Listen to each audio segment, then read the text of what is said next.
ఇవాళ మన స్టూడియోలో ప్రముఖ ఆధ్యాత్మికవేత్త ఆస్ట్రోన్యూమరాలజిస్ట్ శ్రీమతి జయప్రద గారు ఉన్నారు. మేడంతో మాట్లాడదాం. అండ్ నమస్కారం మేడం. నమస్తే అమ్మా, శ్రీమాత్రే నమః.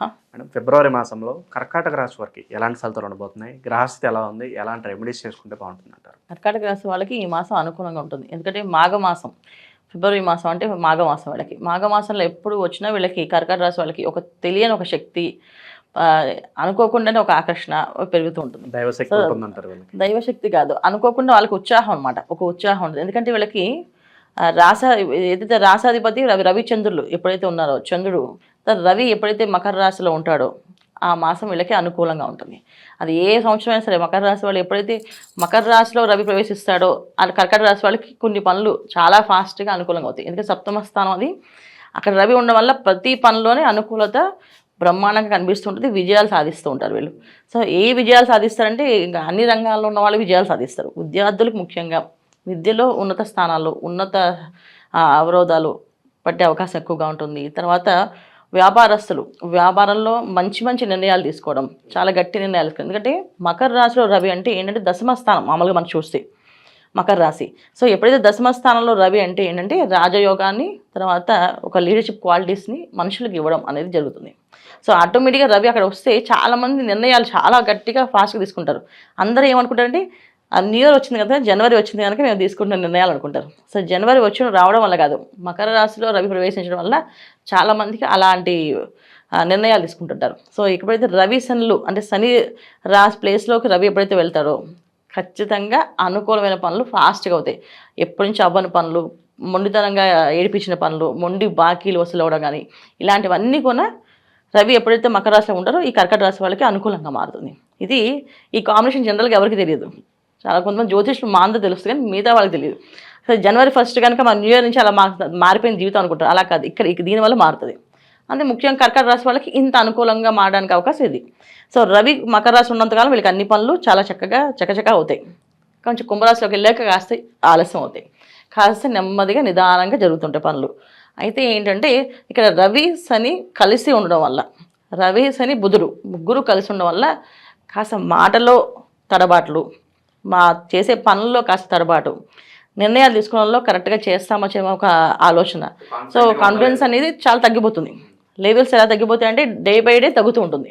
సో మేము చేయలేము, మా వల్ల కాదు అనే లెవెల్స్కి వచ్చేస్తుంటుంది.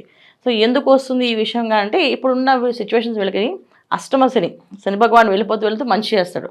అయితే ఇక్కడ రవి బుధుడు శని కలిసి ఉండడం వల్ల కొన్ని విషయాలు తీసుకునే విషయంలో 1-10 సార్లు ఆలోచిస్తూ నెగిటివ్కి వెళ్తారు తప్ప పాజిటివ్కి రారు. వీళ్ళు గుర్తించుకోవాల్సిన విషయం ఏంటంటే, గమనించవలసిన విషయం ఏంటంటే తీసుకునే విషయం కరెక్టా కాదా అనేది 1-10 సార్లు ఆలోచించుకోవడం అవసరం లేదు. ఫస్ట్ ఏదైతే నిర్ణయించుకుంటారో అది కరెక్ట్ వాళ్ళకి. కానీ వాళ్ళు ఫస్ట్ ఆలోచించేది కాకుండా 10th తీసుకుంటారు నిర్ణయం, అది వాళ్ళకి ఇబ్బంది పడుతుంది. సో అలా కాకుండా ఫస్ట్ నిర్ణయం ఏదైతే ఆలోచించారో ఆ పని చేస్తే చక్కగా అయిపోతుంది పనులు. సో ముఖ్యంగా కర్కాటక రాశి వాళ్ళకి ఈ మాసం ఏంటంటే వివాహాది శుభకార్యాలు జరుగుతాయి. శుభకార్యాల్లో పాల్గొనే అవకాశం ఎక్కువగా ఉంది.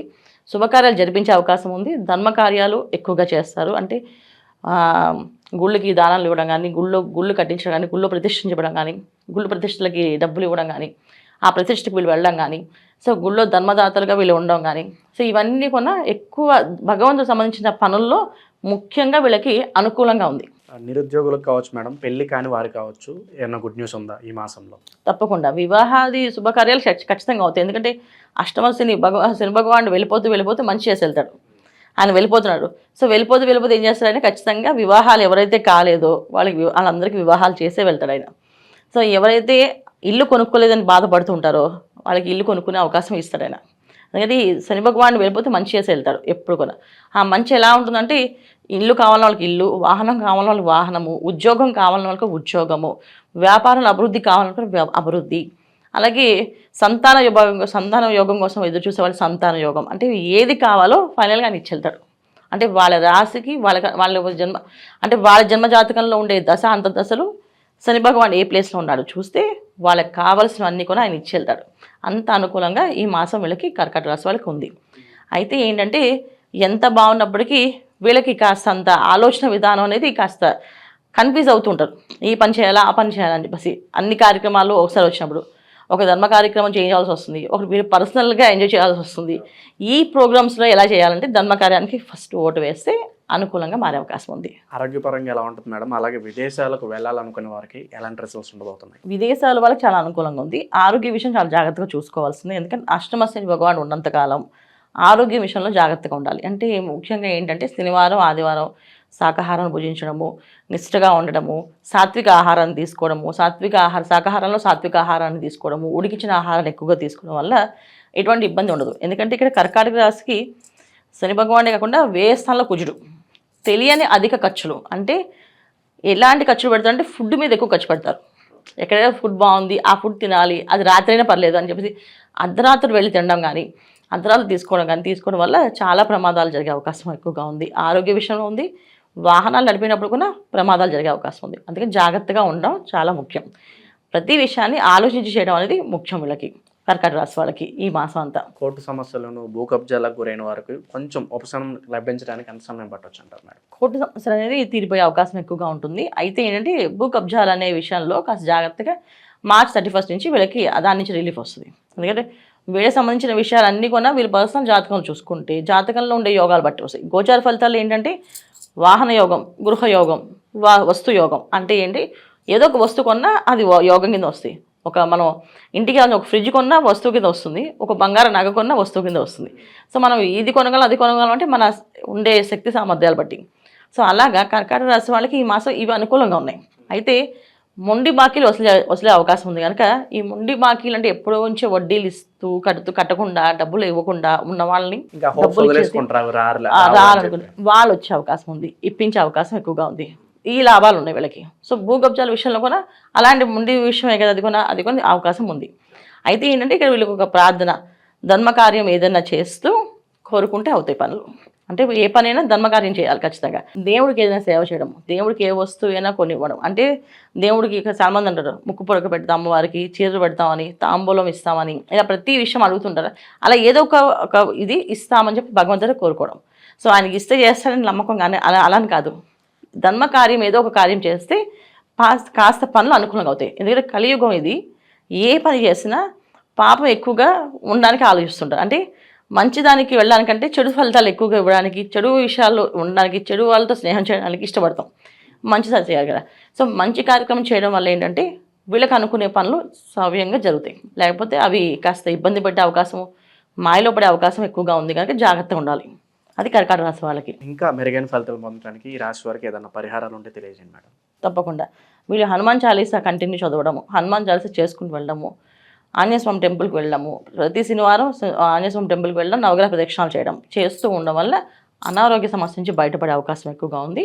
తర్వాత వీళ్ళు అనుకున్న ఏవైతే మొండి సమస్యలు ఏవైతే ఉన్నాయో ఆ సమస్య నుంచి బయటపడతారు.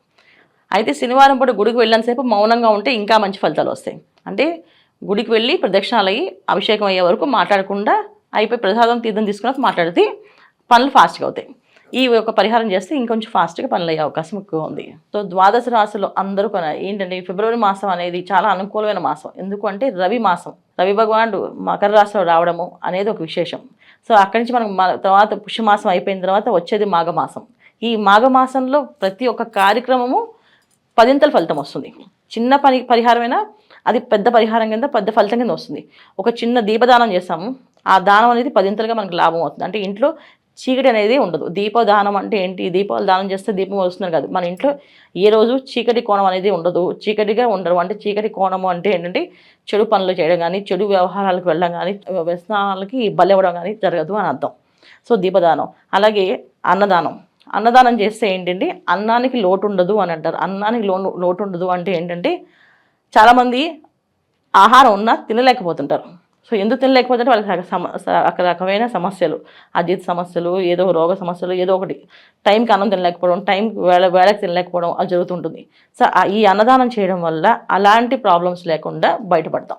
సో మాఘమాసంలో అన్నదానం, దీపదానం, తర్వాత చాలామంది నోములు, పూజలు, వ్రతాలు చేస్తుంటారు. దాంట్లో చాలామంది నోములకి పళ్ళు, పసుపు, కుంకాలు, బట్టలు, వస్త్రాలు ఇవన్నీ దానం చేస్తుంటారు. ఇవన్నీ కొన్ని చేయడం వల్ల చాలా మంచి ఫలితాలు ఉంటాయి.